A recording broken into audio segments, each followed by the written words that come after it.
So, Frank Cinelli, good to see you, and grazie. Thank you, grazie a te. Thank you. That's the only Italian I know. And I say that because you were in fact born in Rome, weren't you? Yes, I was born in Rome and I came here when I was a wee lad, when I was only a baby, so... A bambino. Bambino. So London's my adopted town, so I feel at home. Yes, yes. And you were telling me that you've still got family over there, so you go and visit Rome? Yeah, yeah. So that's my home. That's where I go for like Christmas and holidays and stuff. Or whenever I can, whenever I'm not kind of playing shows, that's home. So at what point did you realise that you were going to be a musician? Oh, when I was very little, I think.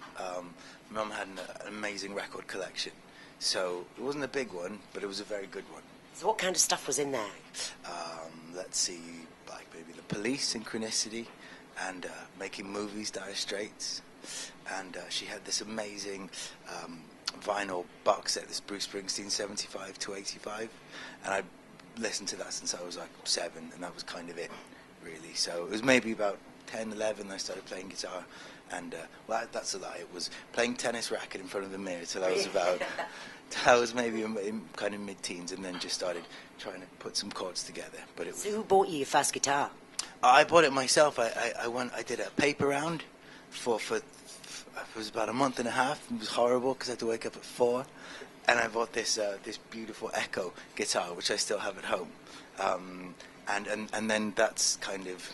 Then I was off. That's the first guitar I ever bought as well. Excellent. There's a beautiful guitar I make. I paid for mine, though, on HP. I was a kid and had to pay for it monthly. I had to do jobs in order to get the money. And your songwriting, because I think you're a cracking songwriter. Thank you so much. Thank you very much. That's the main thing for me. That's the number one, and it's my unhealthy obsession is songwriting. So I love everything about songwriting and just the history of it, and I'm always kind of trying to learn how to get better. It's an amazing thing to do. Like in 3 minutes or less, you kind of, you write and direct a film.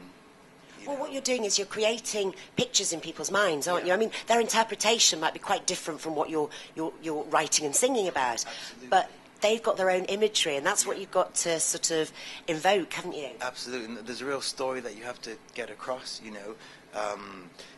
and you do that with imagery and with the little things, but it's basically there's a start in the middle and an end to every song, even though you might not realize it as you listen to it. But there's a story that's kind of dragging you in, and then there's the music and the chords and the production as well.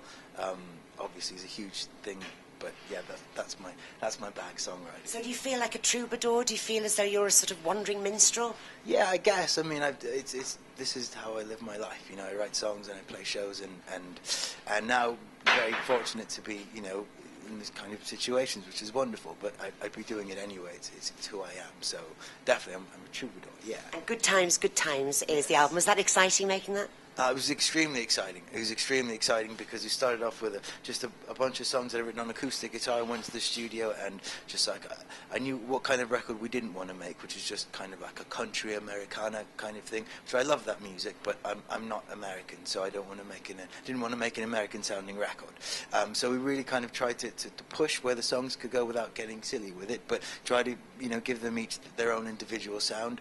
And it's interesting now because all the kind of the folk and Americana purists, they don't like it because it's just like, oh, but if you don't, it's not just acoustic guitar, and that's funny, But if they don't get it, to me that's a good thing. And what about your mum? Because her having been the inspiration, yes, having been that music fan, she must be thrilled to bits. She's really thrilled, and she is really supportive.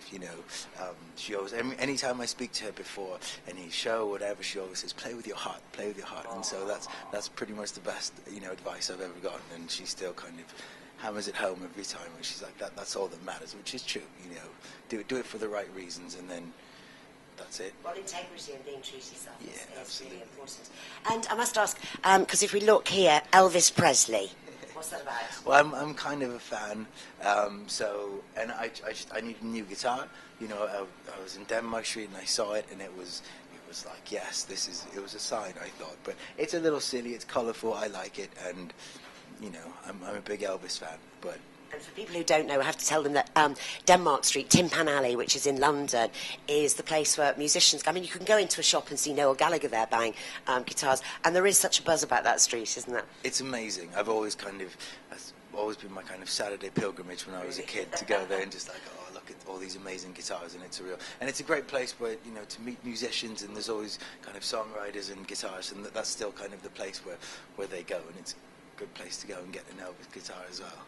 Well, it's lovely to see you and have you here and doing Janice Long Presents at the Scamdi Cafe. And once again, thank you very much indeed, Frank Cinelli.